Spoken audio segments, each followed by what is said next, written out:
be the cutest little airplane on the field. You know, it's one of those airplanes, when you walk up in the front, it looks like it's a single-seater. But sure enough, it's a two-seater. We'll look at that in a minute. But looking at the tailplane right now, we've got fabric back here today, but that's changing. And it's going to change in the whole fuselage as well, actually. Right now, it's fabric here, fiberglass here, and metal wings. So this is a true composite. It's got a little bit of everything, but carbon fiber is going to take over. And when they do that, it's going to save them 30 pounds more on this already light little airplane. Yeah, and this has got a lot of unique features, not least of which is the engine. This is the only one we've looked at, I believe, that has the HKS. Now, this engine's been around for a while.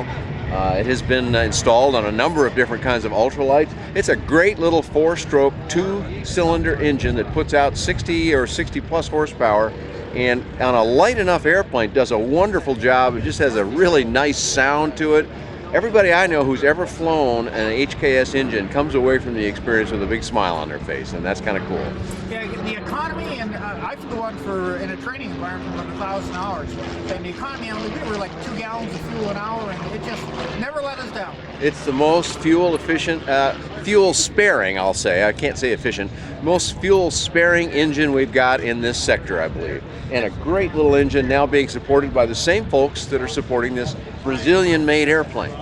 They also have a turbo version of it too, from what I understand. I understand they do. It puts out a little more hoot, and that was just about what was needed with that engine, because it was a little low power for some of the heavier airplanes. If the airplane's light enough, it's plenty, and it's a really nice deal because of that low fuel usage and relatively good maintenance, low 1,000-hour TBO, so good 1,000-hour TBO.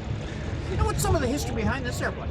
Well, this is a Brazilian airplane. It actually kind of came and went a few times, but what's happening right now is these folks here are the ones that are representing it in the United States. They are working on their light sport approval. They've got almost all the documentation done. There's quite a stack of documentation needed to do approvals that way, but in any event, not too far off, and then you can hop in this thing like we're going to do here in a minute and go have some fun in a Quasar.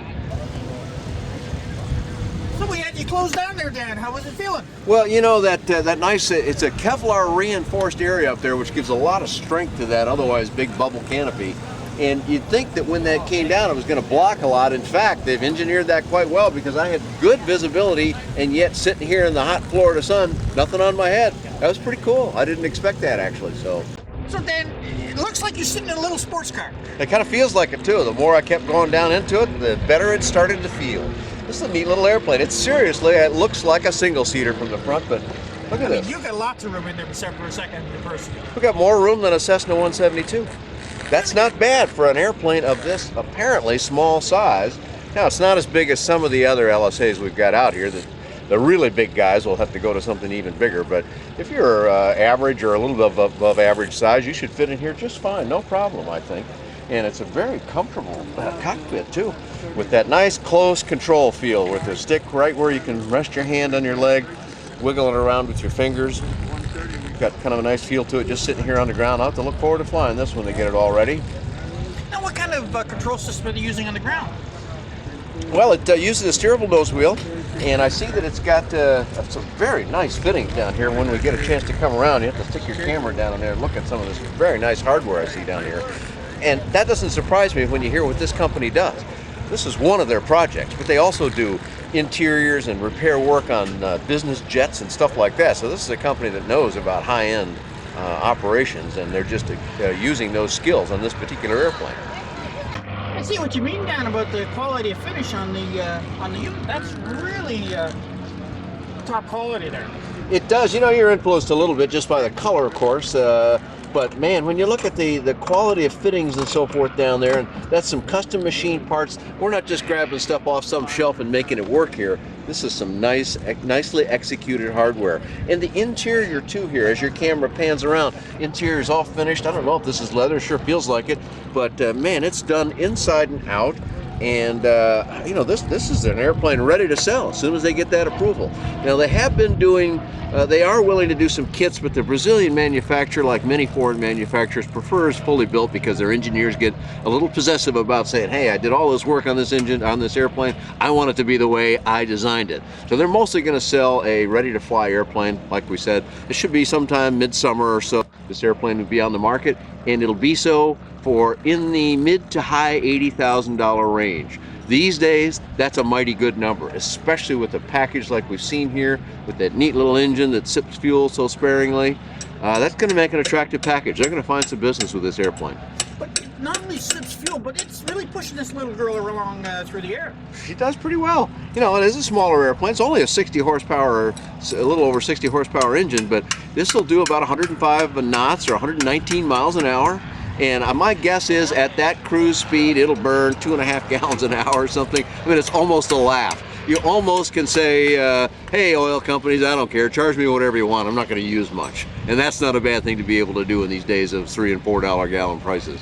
Now, they've also finished the panel off nice. They have. It's a small panel, but there's plenty of room here, and they just told me that what they're going to do probably is, I'm sure they'll offer the analog gauges as well, because some folks like those. But they're going to put in the MGL system from South Africa that has a very nice, beautiful display with easily identified buttons and so forth. And you know what? In this space they've got available here, that would make a really nice package. Those nice little displays can have everything you want on them. It would fit nicely there. You get your radio systems over here and your engine gears, your engine instrumentation over here. There's a lot to love about the way they've laid out this airplane, but here's a small, but what I think is an important feature, hooded switches, so that when you're flying, there's no chance of these switches getting put in the wrong position, because your knee is not too far away, and while it's not likely to contact it, you might bump it. Ventilation, you come back over here to the other side, you've got a nice little ventilation port. We got ones on each side here, and those are adjustable for cabin comfort. Right underneath that, you can see the headphone attachment, so it'll keep the wires kind of out of the way. And right here in the center, this really nice piece of structure here. Again, these guys, you can tell these guys are some dedicated engineers. This thing is really done to the nines. A little push button down here under my finger. Push back on that, and a real easy pull up. And boy, those flaps come down there pretty good. And right next to that, we got right here in a neat kind of position here. That's not going to get in anybody's way. Here's your fuel adjustment, left, right, and close. So if somebody wanted to get more information on it, Dan, where would they go? Well, you just remember this is a Quasar, and it's a Quasar aircraft, and there's your web address, www.quasar, Q-U-A-S-A-R, aircraft.com. And do you have a flight report on this one, Dan? I do not, but I'm going to be waiting to fly this one. I've got a number of reports about HKS engines on my website, and someday I'll have this one on there as well. You can find all of that at bydanjohnson.com or bydanjohnson.com.